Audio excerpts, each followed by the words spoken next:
Remember, the bed you make is the bed you sleep in. 11 years I defended the United States of America, and they betrayed me 3 to 4 out of those 11 years. Basically, one white person would say, "Hey, fam is a Chinese spy," and the rest, jumped in there like a mob. The last incident was May 2013. I sat quietly 3 months reading Tom Peters' book on In Search of Excellence while they're deciding what to do. Basically, they don't know what they're doing, but the bottom line is they made the first strike and they fail, and I'm still alive. So I'm tired of the white people taking turns stabbing me in the back, so I told the US Air Force to fuck off. Since then, I think the FBI have been harassing me about 6 times now. And how it works is some white guy would call the FBI and say, "Hey, fam's disgruntled. He might be trying to kill people." So they would send armed men to my house and harass me. That's how they de escalate situations. So imagine if you take that mentality to the international stage, managing relationship with Iran and China and Russia. It will not work well. So anyway, I'm confused about the way that World War III is fought because I wouldn't fight it that way. So I see a lot of the political speeches. China is telling the Gulf state, "Hey, Israel is a problem. You might want to rethink your ally." So this has been going on since 2010, 2014. And it's really annoying me because I don't like the political games, or basically what Lee Kuan Yew called the parlor's trick. I'm more of a direct and principle approach to things. If we're enemies, we're enemies. If we're friends, we're friends. So this World War III is not just between the governments, but it's between all 8 billion people. I simplify these things to where I can operate in, which is you are with me or you're not with me. And if you're not with me, then does it really matter if you're with my enemy or not with my enemy? I don't want to waste time figuring it out, so I just have to lump them all together. And the reason for that is not out of malice, but it's out of resource constraint. I don't have the time and the resources to figure out who everyone are. They either behave in a certain way for many years, or they have not. And obviously, we don't have the luxury to sit around and get backstabbed infinitely. With my experience of dying in the U.S. Air Force Service, is that you don't know who's gonna stab you in the back until it's kind of too late.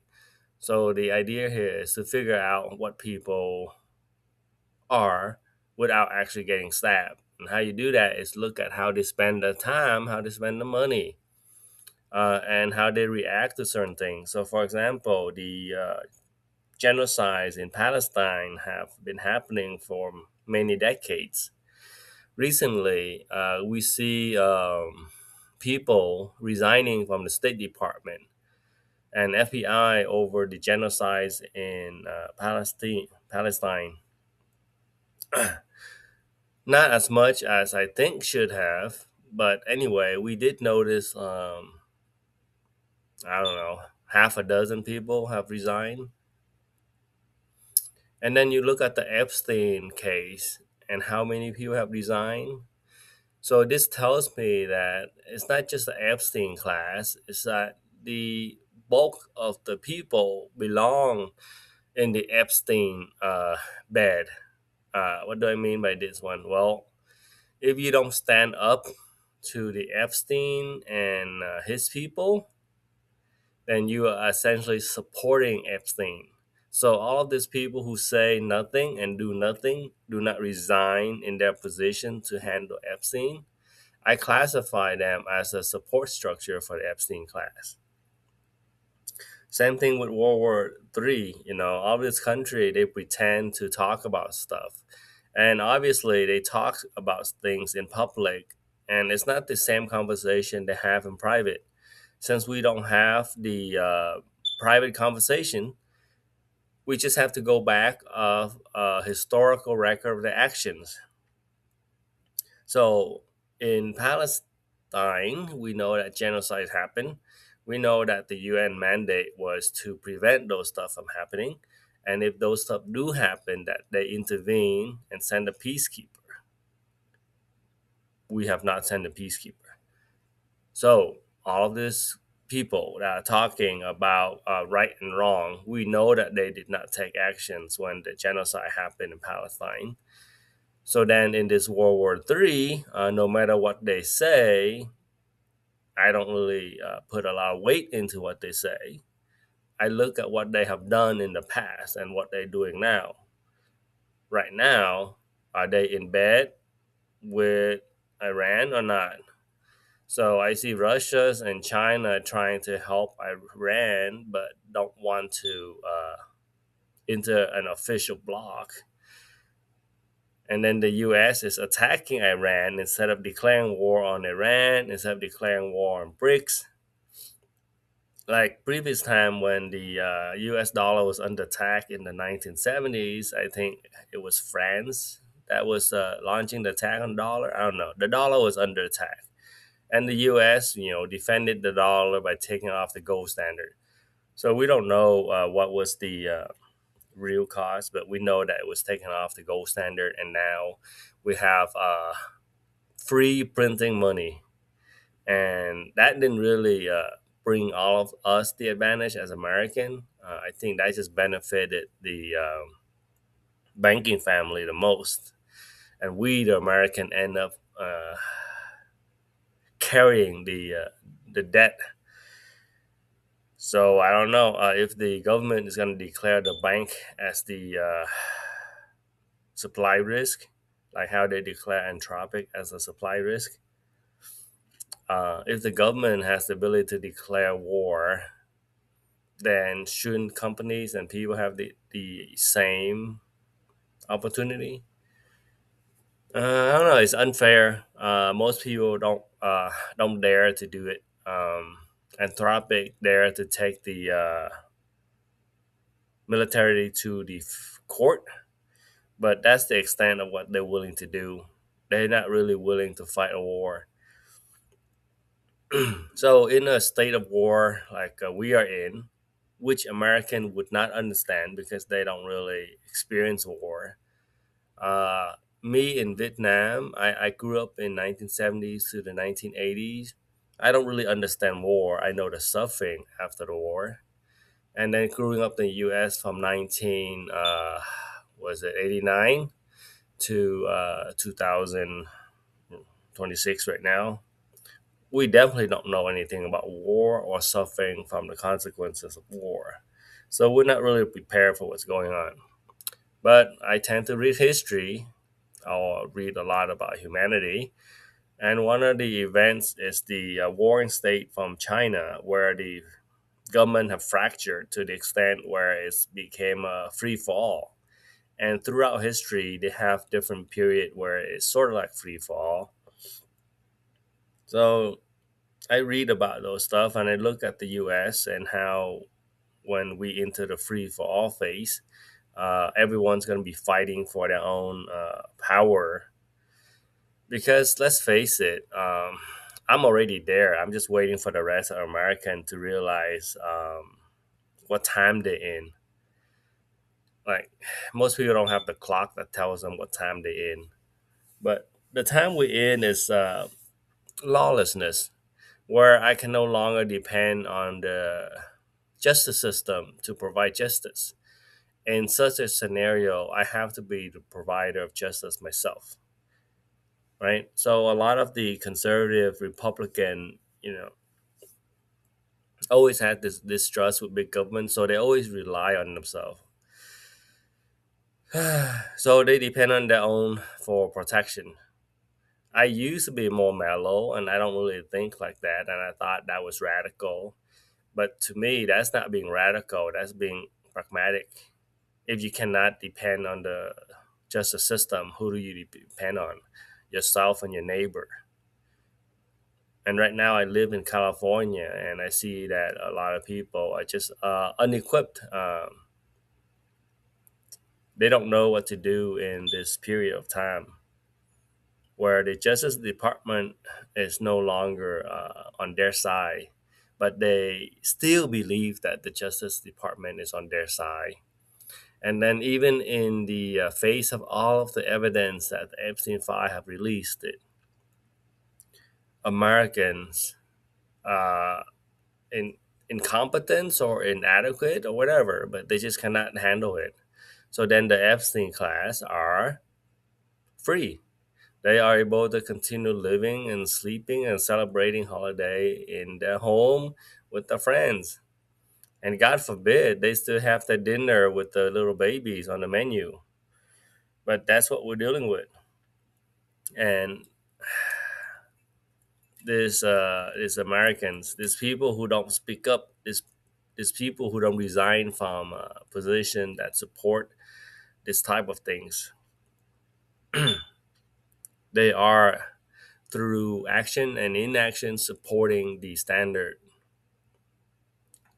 So right now, if the Epstein class is allowed to be free, then we're gonna end up with a society. Forget the country and national politics. Just think of human society, human organization. We're gonna allow them to just kill off all the people with integrity. That's gonna leave us with all the people without integrity. And what kind of society are you gonna have with only the people who have no principle? So you're gonna live with a group of people who have no principles. You're gonna send your child to schools and work with people who have no principles. Well, what would that be like? Well, I already told you about my story of being backstabbed. How about I tell you the story about a white Caucasian female who got backstabbed? So this lieutenant colonel worked in the U.S. Air Force for 18 years, and like me, she believed that U.S. stand for laws and order. She believed that we have a system in place that ensure justice and support justice. Well, when it come her turn, her boss grabbed her chest during a meeting. She filed a complaint against her boss. The U.S. Air Force uh, fired her for conduct unbecoming of an officer, whatever the fuck that means anymore. Supporting genocide and Epstein and all. But she was a generation before me. So in 2013, she was in her 60s. So she was about 30 years before my time. So the issues of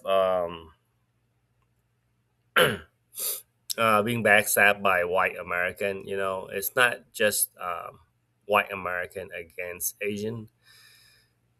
It's white American against white American as well. I like to see it as a white supremacist and a white problem because it's actually is a white problem to me.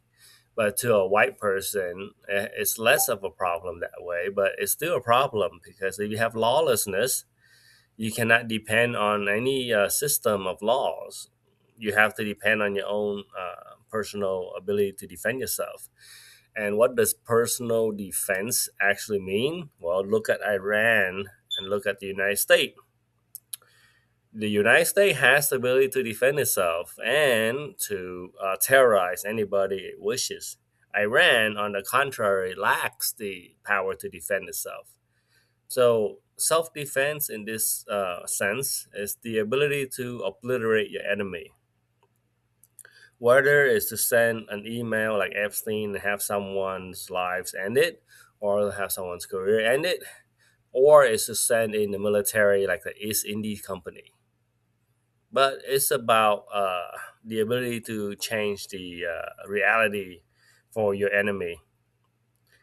Right now, a lot of people are just unprepared for that. They don't know where to get a grenade. They don't know where to get a gun. They don't know where to get a pistol. And even if they have it, they don't know how to use it. And worst of all, you need organizations and training. And most people are just not trained. So I don't think there's going to be any capable revolution to speak of, because they just be like idiots with guns, and that doesn't really solve any issues. So I looked in the World War III right now as the warring period in China, where everyone is trying to consolidate their own power, because they cannot depend on the system. Like the U.S. cannot depend on UN, and it never did, because it's the figure. UN is just a figurehead, and the U.S. was the one that held all of power. Iran can't really depend on UN. Obviously, just look at what happened. UN is not doing shit. Look at the genocides in Palestine. What have the UN done? So China, Russia, and all of the other countries who woke up and think like me, like, look, we need to get our own nukes. We need to get our own army.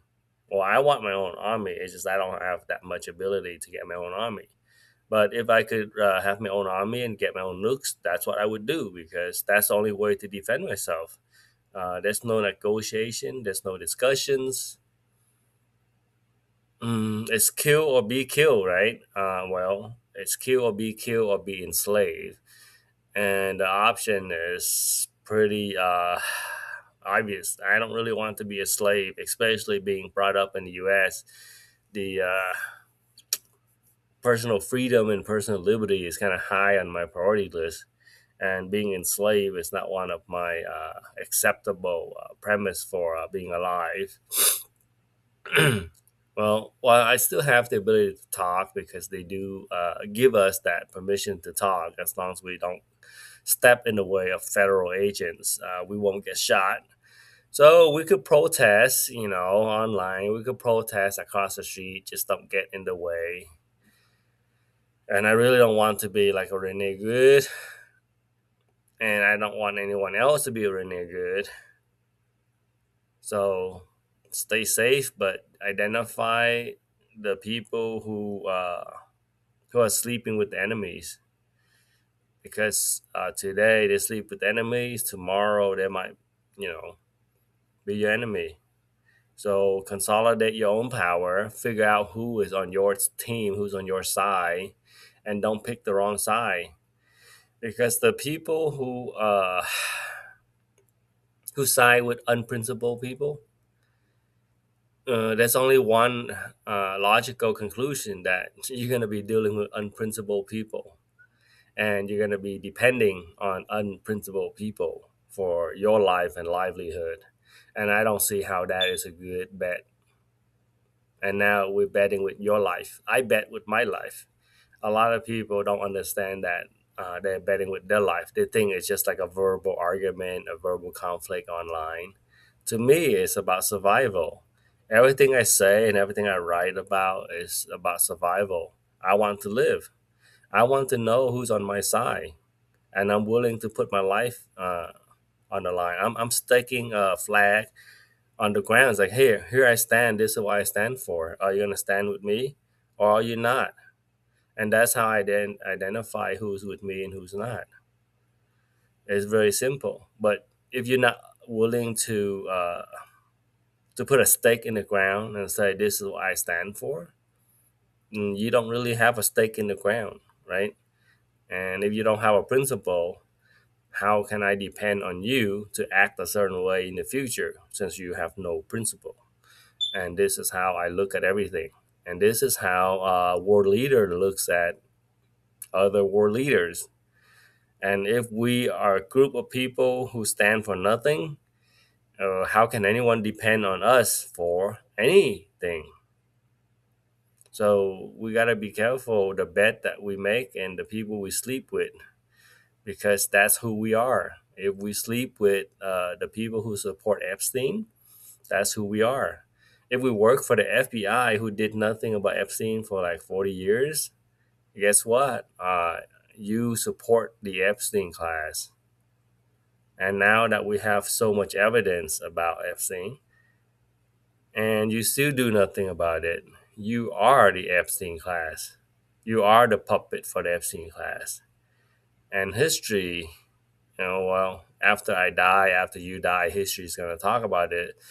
It's too late for us, but we don't really know until the last moment, right? So I may die tomorrow, and that's that, and I lost. But let's say I don't die in the next 40 years, me and people like me are going to work against the Epstein class, and then you are going to work to support Epstein class. If you lose the war, you're going to be like destroyed completely. And if I lose, then I still stand against Epstein class. So I don't know if that really mattered to unprincipled people. I don't think it does. So let's not discuss about that. But for the people who care about principle and what the name stand for, it really matters. Even after I die, what I did while I was alive really matters, and it mattered uh, what I stand for when I'm alive. There are some things I don't do, and there are some things I do. There are some mistakes that I did, and I don't do them anymore because I could kind of have more awareness and self control. But then, if we are aware of what is wrong and we still do it, it's pretty unforgiving, especially when we consider the magnitude of the wrong that were perpetuated by the Epstein class. It's not just stealing money, and we know stealing money is pretty devastating, but we could forgive people's greed to some extent. But the atrocity that Epstein class have perpetuated is very big. It's ridiculously big, like Holocaust big, like Adolf Hitler Nazi big, and people are still supporting it through silence, through inactions. It's devastating for me to look at it, depressing. But if all of the people in the FBI were to actually resign, we could actually rebuild a new FBI with people with integrity. I don't know. Americans got a lot of comfort, so to abandon comfort is the hardest thing. So maybe the World War III will escalate to the point where Americans no longer have comfort. And that is probably the best favor that humanity can do for Americans is to remove the comfort. Because without the comfort, American will mobilize. And I don't know who will win in that context, but usually the best man wins. And whatever the best man is still better than the current situation where there's no best man. There's just corruptions, incompetence, and cowards. They don't deserve to exist.